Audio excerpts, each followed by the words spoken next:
Okay, hello everyone. Welcome back to this last lesson of the series of lessons on the Victorian novel.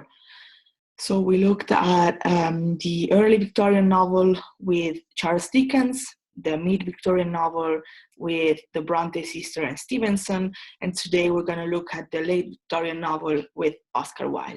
Okay, Oscar Wilde is a pretty interesting guy. He had an interesting life. He was born in 1854 in Dublin, and he died young.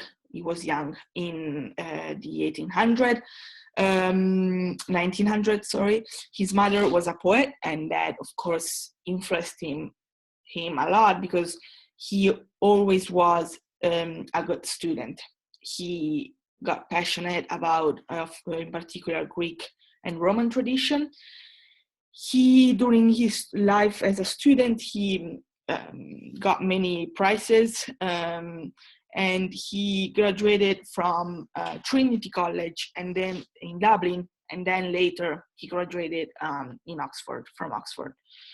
He traveled to America where he met many American writers, and one important aspect of his life is that he spent 2 years in prison for homosexuality.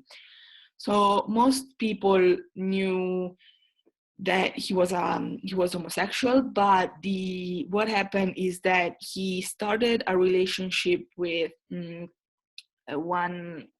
man, and this man's father found out, and we can say that he kind of insulted him, and Oscar Wilde decided to sue him. That decision ruined his life because, of course, this man could prove his homosexuality. So he was condemned to 2 years of prison. And when he got out, he was never the same. And he then died later, for a disease. So he is one of the main exponent of aestheticism. Aestheticism is this philosophical idea that in which art is only beauty. The most important thing in life is beauty, is the pursuit of beauty for its own sake. So according to this idea, art, underneath art, there's no meaning. The only meaning of art and the only goal of art is to be beautiful. So there's no moral lesson underneath, there's no deeper meaning, and there shouldn't be a deeper meaning. The only thing that people should look for in art is beauty.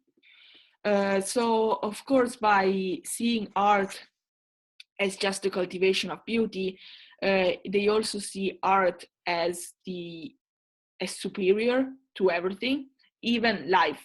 So they believe that life is not art that imitates life, but it's life that imitates art. So Oscar Wilde is one of the main exponents of this movement. He had in his period where he was most productive, he wrote The Happy Prince and Other Tales, which are a collection of children's stories. But of course, his most important and only novel, because it is his only novel, he wrote also plays, but as novels, this is the only one, is The Picture of Dorian Gray. The novel was published in 1890, but it was criticized and it was considered immoral by many critics. So he felt the need to explain the novel, and he published another edition in 1891 with a preface that is now considered the Manifestos of Statism, because he describes his main idea about life and about art in this part of the book. Of course, you're going to tell me, if the main idea was that there's no deeper meaning and there's no moral lesson underneath art, that this goes against the Victorian novel goal that was to teach a moral lesson, to have some deeper moral meaning underneath a story. And that is, of course, true. He wanted to challenge this idea, wanted to challenge the Victorian tradition to find a deeper meaning, a moral meaning underneath this, underneath a book, a story. Another important aspect of the picture of Dorian Gray is idolatry. Idolatry is often associated with religion, so is the admiration for a picture or for something that usually represents something else. So, for example, in religion, idolatry is, for example, the admiration, the love for a picture that represents a saint or God, that represents something else. And that is criticized by Oscar Wilde, because, of course, by doing that, you look some deeper meaning underneath art. And in Dorian Gray, there is this aspect because, for example, the painter who paints the portrait of Dorian Gray, he admires Dorian in a deeper sense. He really admires him not only for his beauty, but for every aspect of him. And he kind of looks for a deeper meaning in his portrait. In fact, when he finished the portrait at the beginning, he did not want to show it to people because he thought that you could see in the portrait this admiration and deep love that he felt for Dorian. And of course, Dorian criticizes this idea because he says art and a portrait cannot be anything else other than a beautiful portrait. So I wanted to look at some quotation from the book, and I want in particular to look at some quotation from what is considered the Manifestos of Statism in the preface of the book. And he says, "Those who find ugly meanings in beautiful things are corrupt without being charming. This is a fault. Those who found beautiful meanings in beautiful things are the cultivated. For this there is hope. They are the elect to whom beautiful things mean only beauty."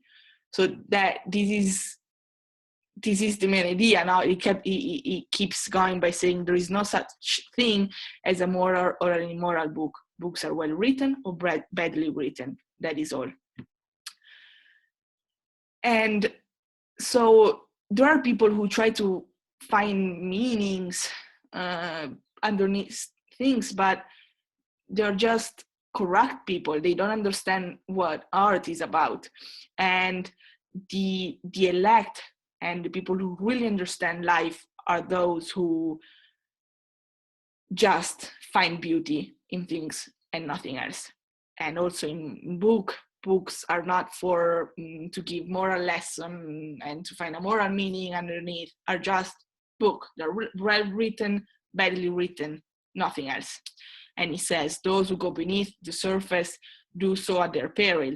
Those who read the symbol do so at their peril. It is the spectator and not life that art really mirrors. Diversity of opinion about a work of art show that the work is new, complex, and vital.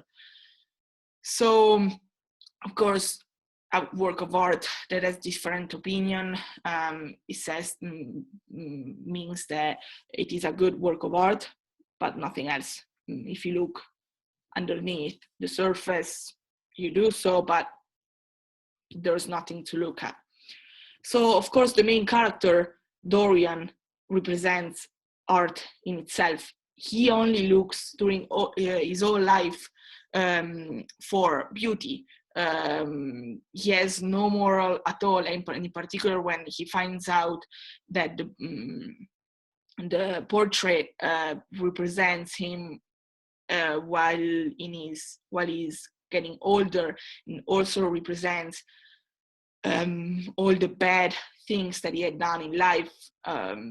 He does not stop, he just keeps going, and during his whole life he only looks for things that are beautiful but not moral. There's no moral in his life. And his death really represents this idea that the fact when he dies, he dies and his body gets old. His body did not get old during his whole life. His portrait did, but when he dies, his body gets suddenly old, and his portrait is beautiful as gets beautiful as in the beginnings. It gets normal again, and this shows that art lasts forever and it's going to be beautiful forever while life ends. So the most important thing in life is art. Art is more important than life. So here is another part of the book.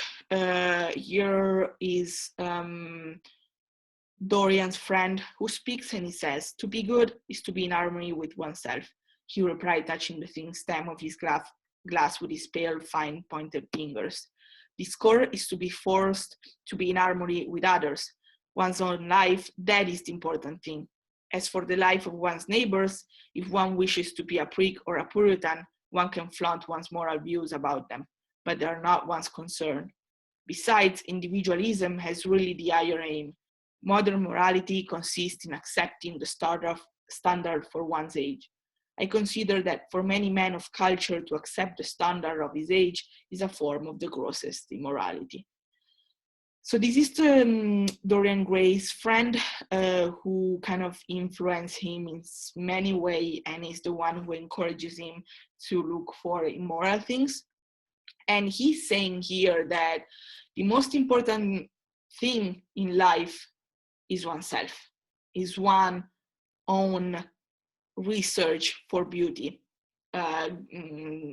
He says the discord is to be forced to be in harmony with others. So if you try to go along with other people and with their idea, that is not going to be good.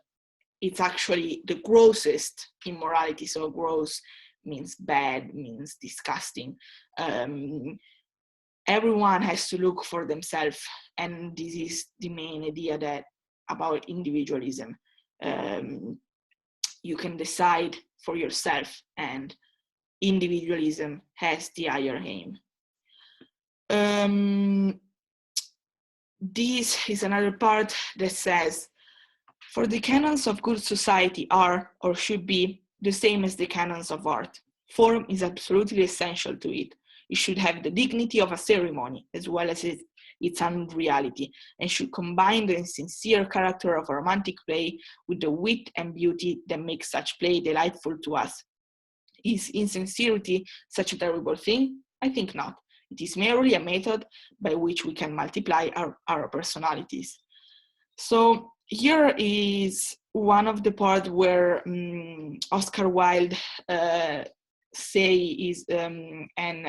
talks to the reader by saying his idea. And he says that the most important thing in society should be manner and not morals, because the most important thing in society and what you are judged for is appearance. And of course, this is shown in Dorian's character, because Dorian is without morals. He has no morals, he does whatever he wants, but he's still accepted in society because he's beautiful. And so he says that beauty should lead society, because society is always judged by appearance and nothing else. So even insincerity is not such a terrible thing, because it's just a way to be more people at the same time and be beautiful in a different way.